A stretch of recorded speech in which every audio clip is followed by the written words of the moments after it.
Hello everyone, स्वागत है आपका हमारे प्यारे से चैनल बहन्स पढ़ाई में। आज हम करेंगे अपना chapter journey to the end of the earth. और ये इतना इंटरेस्टिंग सा चुलबुला सा चैप्टर है, जल्दी कंप्लीट हो जाएगा। ठीक है, सो चैप्टर को स्टार्ट करने से पहले अगर आपको कोई भी डाउट है तो आप मुझे इंस्टाग्राम पे फॉलो करके डीएम कर सकते हो। और ये सुंदर सुंदर इंटरैक्टिव से नोट्स चाहिए तो आपको कहाँ मिलेंगे? टेलीग्राम पर। ठीक है, वहां से आप फ्री में डाउनलोड कर लेना। इंस्टा एंड टेली की लिंक आपको डिस्क्रिप्शन बॉक्स में मिल जाएगी। ठीक है, सो ये जो चैप्टर है journey to the end of the earth, इसमें क्या होता है, जो इसके ऑथर होते हैं ना, वो अपनी जर्नी के बारे में बात करने लग जाते हैं। ठीक है, और वो कहाँ की जर्नी करते हैं? बेसिकली जो एक ऐसी जगह है धरती पर जो बहुत ही ज़्यादा ठंडी है, बहुत ही ज़्यादा सूखी है, और जहाँ पर बहुत तेज तेज हवाएं चलने लग जाती हैं। एक ऐसा कॉन्टिनेंट अर्थ का जिसका नाम क्या है? एंटार्क्टिका। ठीक है, सो यहाँ पर क्या होता है, वो जो ऑथर हैं वो रशियन रिसर्च वेसल, जिसका नाम क्या था?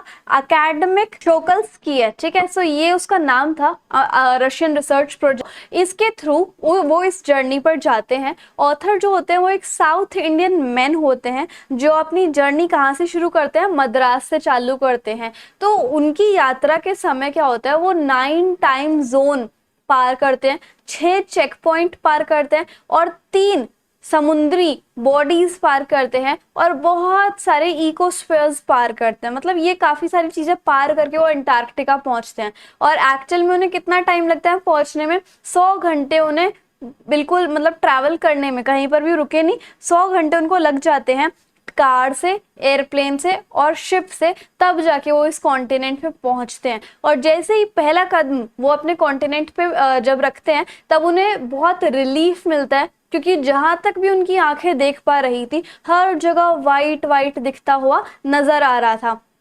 फिर जैसे ही वाइट से थोड़ा ऊपर ऐसे आसमान की तरफ देखें तो ब्लू ब्लू दिख रहा था, जो कि आंखों को बहुत सुकून दे रहा था, है ना।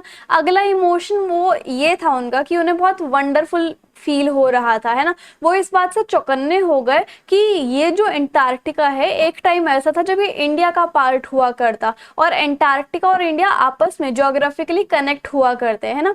तो बहुत साल पहले एक सुपर कॉन्टिनेंट था जिसका नाम क्या था? गोंडवाना लैंड। ये आपने हिस्ट्री में भी पढ़ा होगा, है ना।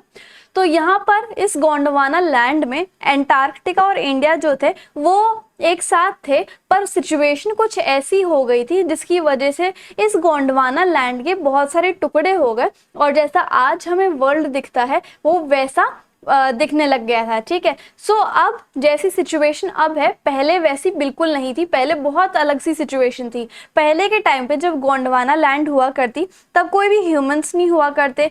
जो क्लाइमेट था वो थोड़ा थोड़ा गर्म होता था, है ना, जिसकी वजह से, क्लाइमेट गर्म होने की वजह से बहुत सारे प्लांट और एनिमल की स्पीशीज ने जन्म लिया था। गोंडवाना लैंड जो है वो कब तक फ्लोरिश करता रहा? 500 मिलियन सालों तक ये फ्लोरिश करता रहा, जब तक डायनासोर्स जो है वो खत्म नहीं हो गए। और जैसे ही डायनासोर खत्म हुए, वैसे ही ह्यूमन जो है वो उत्पत्ति होने लग गई इंसानों की। ठीक है, उसकी वजह से क्या हुआ, जैसे इतने सारे चेंजेस हो गए कि डायनासोर मर गए, ह्यूमन बींग्स आ गए, तो उससे क्या हुआ, ये जो बड़ा सा गोंडवाना लैंड था ये अलग अलग टुकड़ों में बिखरने लग गया, जिससे कि अलग अलग कंट्रीज बन गई। और आज जिस वर्ल्ड मैप को आप भरते हो ना, ये नॉर्थ अमेरिका, ये साउथ अमेरिका, ये सारे अलग अलग हो गए, ये सारे गोंडवाना लैंड का ही पार्ट हुआ करते। सो ऑथर के अकॉर्डिंग अगर आपको अपनी हिस्ट्री जाननी है कि कहाँ से आप पैदा हुए, कैसे आप पैदा हुए, किस किस जगह से आप पैदा हुए, मतलब कहाँ कहाँ से इंसान की उत्पत्ति हुई, कहाँ कहाँ इंसान गए। जैसे हमें माना जाता है कि अफ्रीका में सबसे पहला इंसान आया था, सो वहां से फिर कहाँ कहाँ गए, तो आपको अंटार्कटिका पक्का आना चाहिए अगर आप ये अपनी हिस्ट्री जानना चाहते हो कि हम इवॉल्व कैसे हुए, हम ओरिजिनेट कैसे हुए। और अंटार्कटिका जो है बहुत अच्छी जगह है रिसर्च करने के लिए। हमें अंटार्कटिका में जाके ये पता चलता है कि माउंटेन की ranges, low elevation continent, ozone, carbon, evolution, extension, इन सब के बारे में जानकारी मिलती है यहाँ पर। अगर आपको अपना फ्यूचर जानना है, मतलब कि इंसान जो आज के टाइम में उनका फ्यूचर कैसा हो सकता है, वो जानने में अगर आपको रुचि है तो आप यहाँ पर आ सकते हो। ये बहुत डिफरेंट एक्सपीरियंस था नरेटर के लिए, क्योंकि नरेटर जो थे वो साउथ इंडियन थे और वो हमेशा सूरज की पूजा करते थे। और ये बहुत हार्ड था उनके लिए कि ऐसी जगह पर रहना जहाँ पर पूरी धरती की 90% बर्फ एक ही कॉन्टिनेंट में मिले, तो उस जगह पर रहना बहुत ज्यादा मुश्किल था, है ना। हर जगह बर्फ ही बर्फ उन्हें दिखती है। ये बायोलॉजिकली तो मुश्किल है ही है, लेकिन साथ के साथ फिजिकली भी डिफिकल्ट है। आपकी इमेजिनेशन से बहुत दूर इतनी मुश्किल है यहाँ पर रहना, है ना। वैसे तो अंटार्कटिका में अभी तक इंसानों का दखल हुआ नहीं है, इंसानों की इन्वेंशंस नहीं आई हैं, और एक बार आप यहाँ पर आओगे ना तो आप बाकी सारी चीज़ों के बारे में तो भूल ही जाओगे। यहाँ पर छोटे छोटे आपको जानवर दिख जाएंगे, जैसे जिसका नाम मिड्स माइट्स होता है, और बहुत बड़े बड़े जानवर भी मिल जाएंगे जैसे कि ब्लू व्हेल और आइसबर्ग भी मिल जाएंगे। आइसबर्ग तो कई कई ऐसे इतने बड़े होते हैं जैसे कि एक कंट्री हुई हो, है ना। सो ये सब चीज़ आपको अंटार्कटिका में मिल जाएगी। और दिन days are never ending with sunlight all the time falling on the southern hemisphere. So days जो होते हैं वो कभी भी सनलाइट से बंद नहीं होते हैं, मतलब खत्म नहीं होते हैं। और ये जो है बहुत शांत जगह है ना। और यहाँ पर सिर्फ इतनी आवाज आती है कि जैसे मान लो पहाड़ से स्नो गिर रही है, सिर्फ इतनी इस चीज की आवाज आती है, और वहां पे और कोई आवाज आती नहीं, बहुत शांत जगह है, ठीक है। सो यहाँ पर अगर आपको अर्थ की हिस्ट्री देखनी है और अगर आपको फ्यूचर देखना है ह्यूमंस का, कि ह्यूमंस का फ्यूचर आगे जाके क्या हो सकता है, वो सब आपको अंटार्कटिका आके ही पता चलेगा। और आपको ये भी पता चलेगा कि ह्यूमन का फ्यूचर बहुत ही ज़्यादा अच्छा नहीं होने वाला है, क्योंकि अर्थ के हालात ही उन्होंने ऐसे बना दिए हैं, ठीक है। सो ह्यूमन की जो लाइफ है, मतलब जब ह्यूमन आए इस धरती के ऊपर, जब उन्होंने ओरिजिनेट करना स्टार्ट किया, तब उस चीज को हो गए हैं 12,000 साल, मतलब इंसानों को यहाँ पर आए हुए इस धरती पर, है ना। सो इतने कम टाइम में, मतलब सिर्फ और सिर्फ 12,000 साल में ह्यूमंस ने हमारे नेचुरल रिसोर्सेज को ऐसे तहस नहस कर दिया, हमारे प्रकृति को भी ऐसे तहस नहस कर दिया। इवन हमारी पॉपुलेशन भी बढ़ती जा रही है, जिससे कि वो और ज़्यादा हमारे नेचर को बहुत ज़्यादा पोल्यूट करेंगे, बर्बाद करेंगे। सो इतने कम टाइम में उन्होंने इतना सब कुछ कर दिया, तो आप देख सकते हो कि ह्यूमन का जो लाइक फ्यूचर है वो क्या ही होने वाला है, ठीक है। So not to forget about unlimited exploitation of fossil fuel. उन्होंने तो जो फॉसिल फ्यूल जो कभी भी, मतलब जो एक टाइम पर अनलिमिटेड थे, उन्होंने तो उसको भी लिमिटेड बना दिया, है ना। और उन्होंने जो कार्बन डाइऑक्साइड का ब्लैंकेट था वो भी बेकार कर दिया, ओजोन लेयर में भी उन्होंने होल कर दिया, है ना। ग्लोबल टेम्परेचर भी उन्होंने बढ़ा दिया, जिसकी वजह से अब ग्लोबल वार्मिंग हो रही है। ग्लोबल वार्मिंग और क्लाइमेट चेंज तो हाई प्रायोरिटी है, मतलब इस टाइम पे तो ये मुद्दा सबसे ज्यादा उठा हुआ है ना। और क्वेश्चंस जैसे हम बोलते हैं कि एंटार्कटिका जो है, एंटार्कटिका में जितनी बर्फ है वो पिघलने लग रही है, जो गल्फ स्ट्रीम का ओशन है उसके अंदर डिस्टर्बेंस आ रही है, और ये सारे जो क्वेश्चंस है इसका तो आंसर दिया ही नहीं जा सकता, अभी तक दिया ही नहीं गया है, ठीक है। अब यहाँ पर एंटार्कटिका जो है वो इम्पोर्टेंट पार्ट है, क्योंकि इसको अभी तक इंसानों ने छुआ नहीं है, ठीक है। और इसकी जो आइस है वो काफी टाइम से चलती आ रही है। ऑथर के अकॉर्डिंग अगर कोई यहाँ पर स्टडी करना चाहता है, अर्थ के पास्ट को, प्रेजेंट को, फ्यूचर को एनालाइज करना चाहता है, तो एंटार्कटिका में जरूर आना चाहिए उस इंसान को, है ना। तो ऑथर जो होते हैं वो अंटार्कटिका की जो जर्नी है, अंटार्कटिका जो एक्सपीडिशन है वो किस प्रोग्राम के तहत आते हैं, स्टूडेंट ऑन आइस।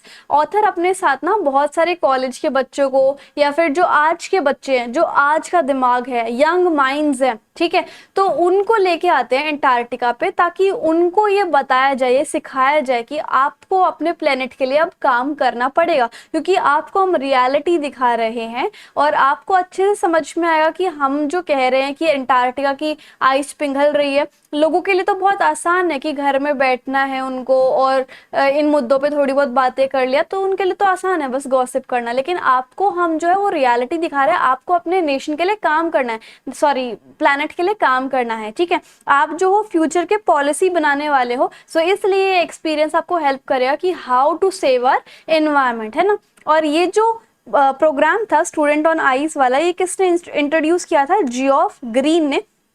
एक्चुअल में जियोफ ग्रीन अपनी रेगुलर जॉब से इतने ज़्यादा थक गए थे, और जैसे ही वो एक बार अमीर हो गए थे थकने के बाद, तो उसके बाद उन्होंने सोचा कि अब मैं इतना अमीर हूँ तो क्यों ना मैं अपनी सोसाइटी को या फिर अपने पर्यावरण को कुछ दूँ, है ना। तो उन्होंने ये स्टूडेंट्स ऑन आइस का प्रोग्राम स्टार्ट किया ताकि अब वो प्लैनेट के लिए कुछ कर सकें। और ये जो प्रोग्राम था वो बहुत सक्सेसफुल हुआ था, लोग जो हैं रियल सिनेरियो को, रियल पोजीशन को देख पा रहे थे। ये बहुत आसान है घर में बैठना और रियल इश्यूज के बारे में बात करना, लेकिन आप जब रियलिटी में ग्लेशियर को पिघलता हुआ देखते हो, टकराते हुए देखते हो, तो आपको पता चल जाता है कि फ्यूचर होने कैसा वाला है, ठीक है।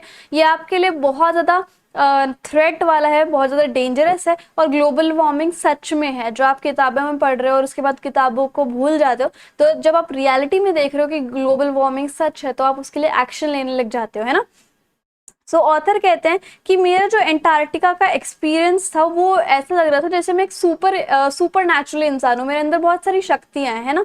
और मैंने ये देखा कि जो एंटार्क्टिक सर्कल है वो छोटा होने लग रहा है। कैसे? 65.55 डिग्री साउथ से वो छोटा होने लग रहा है। तो ये जो वेसल था, रशियन वेसल जिसका नाम शोकालिस के था, एक्चुअल में क्या हुआ था, पेनिनसुला और टेडपोल आइलैंड के बीच में एक आइस जो है वो काफी ज्यादा जम गई थी, जिसकी वजह से उनका रास्ता ब्लॉक हो गया था टीम का। तो जो शोकालिस के थे उन्होंने मैनेज किया कि वो उस थिक वाइट स्ट्रेच के बीच में से निकल के एक रास्ता बनाए, और अब वो जो है जाने लग जाते हैं आगे, ठीक है। तो जो कैप्टन होते हैं वो डिसाइड करते हैं कि हमें टर्न अराउंड करना चाहिए, नॉर्थ की साइड जाना चाहिए, और हमें जो है एक गैंग प्लैंक लगाना चाहिए। गैंग प्लैंक जो है एक वुडन फट्टा आप लगा सकते हो या फिर प्लेटफॉर्म लगा सकते हो, जो कि एक शिप पे रख के किनारे तक पहुंचा जा सकता है। इसकी वजह से वो भी अपना रास्ता थोड़ा पार कर रहे थे, ओशन पे चल रहे थे, है ना।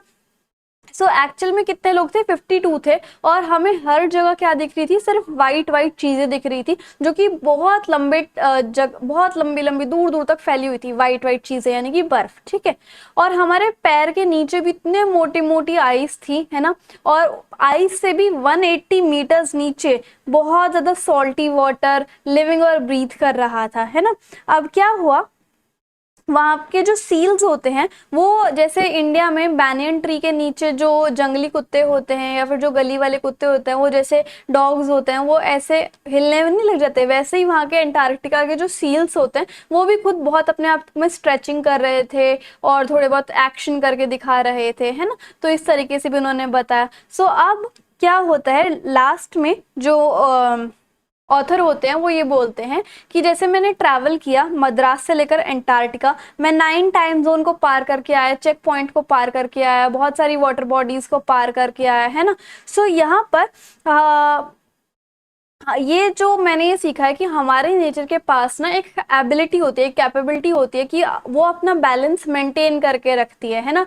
ही वंडर, वो ये सोचने लग जाते हैं कि what would be like if Antarctica, ऐसा अगर ऐसा होगा कि एंटार्क्टिका जहां पर 90% वर्ल्ड की आइस जो स्टोर है, अगर एंटार्क्टिका ही गर्म दोबारा होने लग गया तो क्या होगा। उन्होंने ये सोचा कि we will be there to see if it ever happen but who knows, हम तो थे वहां पे, हमें तो पता है कि क्या होगा, लेकिन जिन लोगों ने वो नहीं देखा उन्हें कैसे पता चलेगा, है ना।